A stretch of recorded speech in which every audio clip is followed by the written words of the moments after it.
Nous sommes sur Facebook et sur YouTube. Dans quelques instants, l'invité politique, c'est Benjamin Haddad, député Renaissance, également chercheur en relations internationales, de retour d'un voyage en Israël, un voyage qui a été très éprouvant. Bonjour Benjamin. Bonjour. Merci beaucoup d'être avec nous. Mais avant, on voit qu'elle s'agite là, on voit qu'elle boit sa petite eau avant de prendre la parole.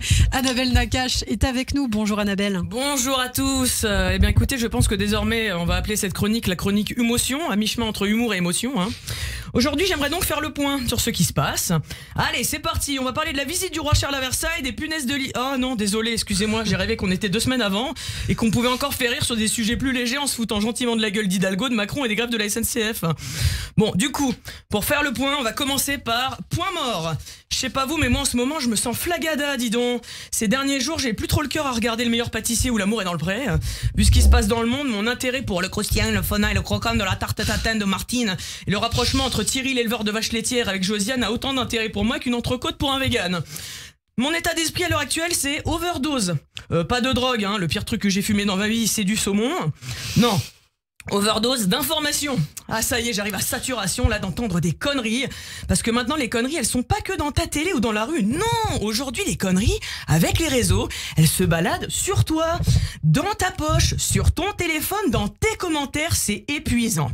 Point santé.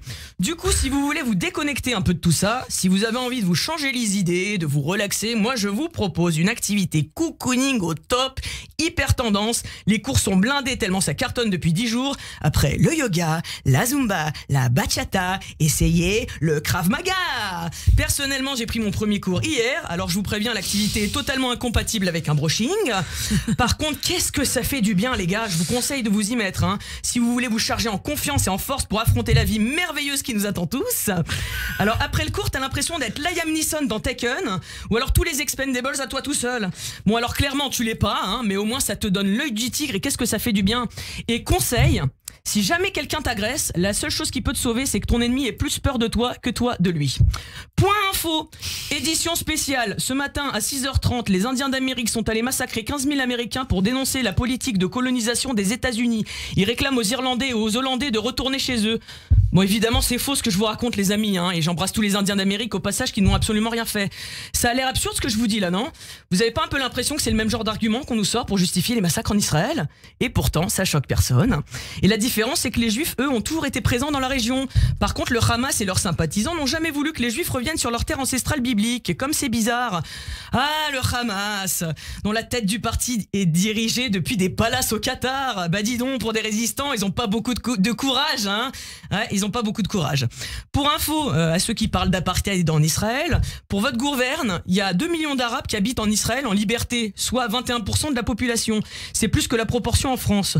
Par contre, que les Juifs en Palestine, eux, lèvent la main par les otages, il y en a pas. Bref, non, parce que on peut aussi dire tout ce qu'on veut comme conneries, comme la terre est plate ou le carburant est à 1 euro le litre. Mais un moment avant de déblatérer, faudrait peut-être se renseigner. Point de départ. Vous voulez qu'on parle du droit au retour ? Allez, on va dire à tous les Juifs du monde entier de retourner là où ils ont été chassés au départ. Les déménageurs bretons, ils vont avoir du boulot les gars. Avec mes grands-parents, moi je suis allé en Pologne. Et quand j'ai voulu visiter l'appartement où ils habitaient à l'époque, la personne qui m'a ouvert la porte ressemblait à Thénardier avec ses enfants. Il nous a dit impossible, à cette époque-là c'était déjà ma famille qui était là. Tellement il avait peur qu'on réclame l'appartement et qu'on revienne. Formidable.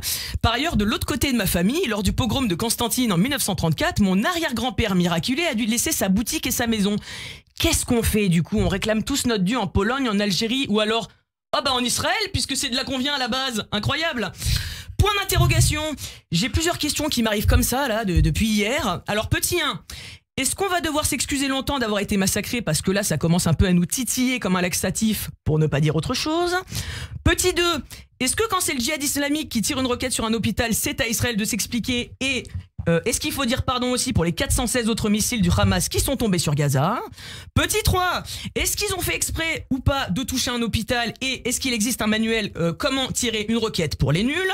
Petit 4, qui croire sur ce qui se passe sur place, une organisation terroriste qui laisse pas les journalistes accéder à Gaza et bute tous ses opposants ou un état démocratique soutenu par le Pentagone? Les questions restent ouvertes, le mystère reste entier. Je finis avec un point dans ta gueule ou plutôt un coup de gueule pour décerner un prix aux meilleures allumettes pour attiser un feu qu'on connaisse. J'ai nommé roulement de tambour La France imbécile, la France insoumise, pardon.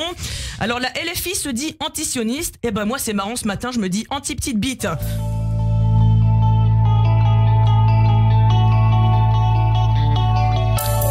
Mélenchon, pour ses votants, est le plus grand des charlatans. Avec ses potes antisémites latents, il se prend pour le prochain président. Il la ramène tout le temps, puis son palais d'argent.